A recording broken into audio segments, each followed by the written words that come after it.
The 49ers have vanquished the Cowboys, and that means that these guys, the Green Bay Packers, are up next. It's going to be cold at Lambeau Field, and the plot is already thickening. We're going to get right to it. Jimmy Garoppolo now has two throwing arm injuries, a torn thumb ligament and a sprained shoulder. Obviously, we knew all about the thumb. He overcame it to beat the Rams. He also overcame it, obviously, against the Cowboys to deliver at least that efficient first half before it really seemed that the accuracy fell off a cliff late for Jimmy Garoppolo. And maybe it all makes more sense now. I thought on the throw to George Kittle, for example, that was fumbled, that was actually overturned to incomplete. Didn't even look like Jimmy was using his thumb on that throw. It looked like he threw it with four fingers on the Exmo. Maybe the injury started to get worse over the course of that game, but then we found out afterward, the day after, that Garoppolo also sprained his right shoulder. So he's dealing with two things now as the 49ers enter Green Bay, and that started the rumor mill, obviously. Will Jimmy Garoppolo be able to not only play against the Packers, but will he be able to deliver at close enough to full efficiency, as we saw, of course, for, at least 4 out of the 8 past quarters, enough to beat the Rams and the Dallas Cowboys. People are going to say a lot of stuff. There's going to be a lot of noise.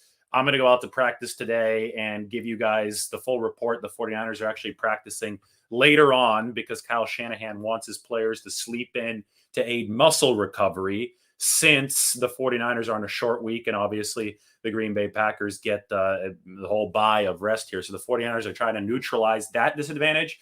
And it's entirely possible, with some of this stuff starting to creep out on Twitter, that the 49ers are totally happy with it being there, even though they're fully intending for Jimmy Garoppolo to start this game. I'm referring to a tweet that just came out. I don't know who put it out there, but I saw it floating around Twitter. People obviously going crazy. It said that Jimmy Garoppolo may not be able to play because there are concerns about his injuries, and the 49ers are going to prepare Trey Lance. Well, Trey Lance always needs to be at the ready, and it's to the 49ers' benefit if Green Bay has to prepare for both Lance and Garoppolo. This is an exact repeat, guys, of what we saw 2 weeks ago when the 49ers made the Rams prepare for both Lance and Garoppolo. So I'm not sure if Kyle Shanahan's going to go that route yet, but if he wants to hop on that Twitter rumor mill and ride it to the Packers' torture, if he wants to mess with Green Bay a little bit, kind of like he messed with the Detroit Lions before week 1 by running both Lance and Garoppolo out there on, alternating plays, well, then Kyle Shanahan can choose to keep the Green Bay Packers in the dark about the 49ers' exact plans this week. That is all up to him. We will see what strategy the 49ers go with. But what we do need to know is Garoppolo now has 2 throwing arm injuries, that thumb ligament and the sprained shoulder. And, it really kind of poetically fits in with this. Remember that Trey Lance scored against Green Bay in week 3. The 49ers offense was struggling throughout the first half of that game until a Trenton Cannon kick return finally kick-started the 49ers toward the end of the first half. It was 17-0 at the time. After that kick return, the 49ers, with Garoppolo, drove all the way to the Green Bay goal line, but they struggled to punch the ball in. Finally, on the final play before halftime, Kyle Shanahan inserted Trey Lance, who ran a quarterback sweep to the left side. Trent Williams had an amazing block for the 49ers. Alex Mack also had a really good one coming from the center position. And Lance scored his first career touchdown. So, the reason it ties so poetically into things is that I think it illustrated one of the big advantages the 49ers have entering this game. And it's something that not enough people are talking about because Green Bay is relatively heavily favored. The spread's up to 6 right now. And, maybe I get it given quarterback questions with the 49ers and Garoppolo's health. But I think that Green Bay is very, very overvalued in this game. And this is why. Their run defense remains really bad. If you go through the metrics, and we're talking about simple metrics like yards per carry, we can get to the more advanced metrics like DVOA, EPA per rushing play allowed, stuff rate. All of them are in the low 20s or even number 30. In fact, the Packers average about a number 30 ranking across the board of run defense metrics. And everybody who has a pulse that follows football remembers that the 49ers dominated Green Bay on the ground in 2019. Now, the 49ers didn't do that in week 3 of this season. And so you may say, well, isn't that more relevant? Well, Elijah Mitchell didn't play in week 3. the 49ers didn't have the rushing attack that they do now in week 3. In fact, the 49ers leading running back that time was Trey Sermon, who had 10 carries for 31 yards. Trey Sermon is way down on the 49ers pecking order now. We see that he doesn't have the burst of a guy like Elijah Mitchell. We see that the 49ers prefer Jeff Wilson more than Trey Sermon, but they needed to use Trey Sermon because of injuries back in week 3. So this 49ers team is very different now than the one that played the Packers in week 3. And guess what? Back in week 3, the Packers only beat the 49ers by 2 points, 30-28, even though San Francisco didn't have a good pass rush or a good run game. This is a markedly different 49ers team. Now, the pass rush might be the best in football since Chris Kocurek has developed it. And this is amazing to me. This shows you that it's important not to pigeonhole a team too early because these seasons are so long. And I know I've been repeating this all year, but it's a good time to bring it back now. Not to say I told you so, but to really illustrate how beautiful the power of coaching development is over a long season. The week 3 49ers entering that game, they're favored, and we thought, oh, they could replicate the 2019 blueprint to beat the Green Bay Packers. The Packers can't stop the run. The Packers can't stop the 49ers pass rush. Well, guess what happened in week 3? The Packers stopped the run, and the Packers stopped the 49ers pass rush. And that changed the narrative about this 49ers team, right? The whole narrative was, oh, well, these 2021 49ers, they're not nearly as good as the 2019 49ers. It's time to reevaluate expectations. And that dragged on with this team for quite a bit because they ended up losing 4 straight games, starting with that gut-wrenching defeat at the hands of the Packers. But fast forward to now, we're 3.5 months, 114 days after that loss to the Packers. And the 49ers, have a pass rush that might be better than that 2019 pass rush. It's certainly deeper. Consider this. In week 12 of 2019, when the State Farm Mayhem game, when the 49ers completely wrecked Aaron Rodgers, they had 10 quarterback hits. They hit him 10 times in that game. Over the past 2 weeks, the 49ers have hit Matthew Stafford and Dak Prescott 27 times combined. This pass rush is the real deal. The Packers didn't have to face this pass rush back in week 3. And of course, I talked about this. Elijah Mitchell didn't play week 3. The Packers didn't have to play this 49ers running game that was clicking at this level back in week 3. And the Packers ranked number 30 across the board. So I really think the pressure's on Green Bay to show that they're a different team than 2019 when the 49ers completely ran them over, as opposed to the 49ers proving that they're a different team than week 3, because the 49ers clearly have already proven that they're a different team than week 3 in some of the ways that they've improved. It's going to be fascinating, though, because I talked about how 49ers Packers would be up to Jimmy Garoppolo's health and how well he can perform yesterday. And you may be wondering, well, what do you mean? You're talking about the run game for the 49ers. Why were you talking about everything being, not everything, but why are we talking about Jimmy Garoppolo being a focal point yesterday? That's the quarterback position is always going to be a focal point. Multiple things are true at once in a sport where everything is tied together. The 49ers are going to need productive play from the quarterback position to ensure that they can run the ball the way they want to against the Packers at volume. I think that the NFC Championship game a couple years ago was a little bit exceptional in that the 49ers only had to complete the ball 8 times and just steal and rob the Packers of their manhood, right? When they just ran the ball over and over and over again without really much of a passing counterbalance. But there still was a bit of a counterbalance. They still had to convert a third down late in the game through the air to make sure it didn't get dicey. Garoppolo still had a big completion to Deebo Samuel on the very first drive that I think loosened up the Packers defense. And there's a good chance that Green Bay loads up the box so much just to preserve any integrity they have left against the 49ers run game that it will necessitate the 49ers to pass in this contest. I mean, it's the NFL. You very rarely see games like the Patriots against the Bills in the regular season where the Patriots were able to win by essentially running the ball 100% of the time. Just not a thing. I think Green Bay is going to make sure that they don't die at the hands of the 49ers run game in this game. Because, if that's what beats you, if that's what sets the tone against you, then the 49ers pass rush is going to feast because the 49ers are going to have a rested defense. Aaron Rodgers is going to be sitting on the sideline, freezing cold, right, at 2-degree weather. And he's going to come out and just get sacked over and over again. So you can't lose in the trenches And I think Green Bay is going to do everything they can to not lose in the trenches. And that puts a lot of pressure on the quarterback situation for the 49ers to at least deliver enough to loosen up the trenches so that the 49ers can run.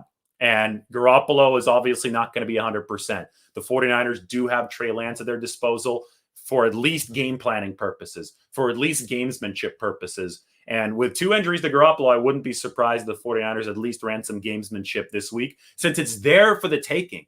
With rumors circulating on social media, the Packers, if you play into those as the 49ers, like you did during the Rams week, it could cost the Packers some preparation time. All right, I'm going to take some questions, and I got to go get some interviews done. Practice is a little bit later today, so I have some time today. So please ask your questions if you do have any. If not, I'm going to be going. And this is a good one. Let's talk about Ambry Thomas, too. Absolutely. So 2 things have changed since the 49ers played Green Bay in week 3. 2 things that I've talked about, but more has changed than just those 2 things. A, obviously, the 49ers pass rush is delivering now. B, obviously, their run game is delivering now. Neither of those 2 were true in week 3 against the Packers. And by the way, the Packers only won thanks to Aaron Rodgers, Devontae Adams' miracle in the final 37 seconds. Now, why did that miracle happen? Because the 49ers were playing terrible on the back end. The secondary wasn't getting the job done. In fact, even before that final 37-second catastrophe, the 49ers gave up 4 defensive pass interference penalties to Rodgers and his receivers for 116 yards of damage. Think about that. 116 yards of damage in a game the 49ers lost by 2 points. They've gotten a lot better on the back end. Obviously, Ambry Thomas is now playing. He's playing well. He manned up physically against the Cowboys, hitting Ezekiel Elliott early. He was physical against CeeDee Lamb early. Ambry Thomas is out to play, and I think young blood in that cold weather at Green Bay is going to be good. You don't want creaky old man bones out there in that cold weather at Green Bay. I think Ambry Thomas, who played at Michigan, obviously some cold weather there, is going to be able to be spry, and he's going to be an upgrade for the 49ers over what they had in week 3. And Emmanuel Mosley's playing really good football. He's not old either. So the 49ers are much better on the back end than they were in week 3. This is a different team, and I don't think the national media completely understands that. And even if it were the same team, the 49ers should have beaten the Packers in week 3. So I don't see this as a David versus Goliath situation. It might actually be David versus Goliath in the other way, because the 49ers, just the last time we saw them playing at the level that they are now against the Packers was 2019, and the Packers got their asses kicked by the 49ers. So it should be Green Bay that needs to prove something in this game, although they will actually have the home field advantage this time. All right, questions, guys. How is the Packers O-line? How does Bosa's injury fit in? Well, Bosa has a concussion. He's in the protocol. Not much to say about that until he's out of the protocol. 49ers are optimistic it's going to happen this week. Green Bay's offensive line is always good at pass blocking, but in 2019, Green Bay's offensive line was the best in football, and the 49ers still own them. So whenever the 49ers have a good pass rush, it's good enough to beat the Green Bay offensive line. It wasn't good enough in week 3 because the 49ers didn't have a good pass rush, but the long season has seen the 49ers pass rush develop, and I really think they're set to win up front if they play this game on their terms.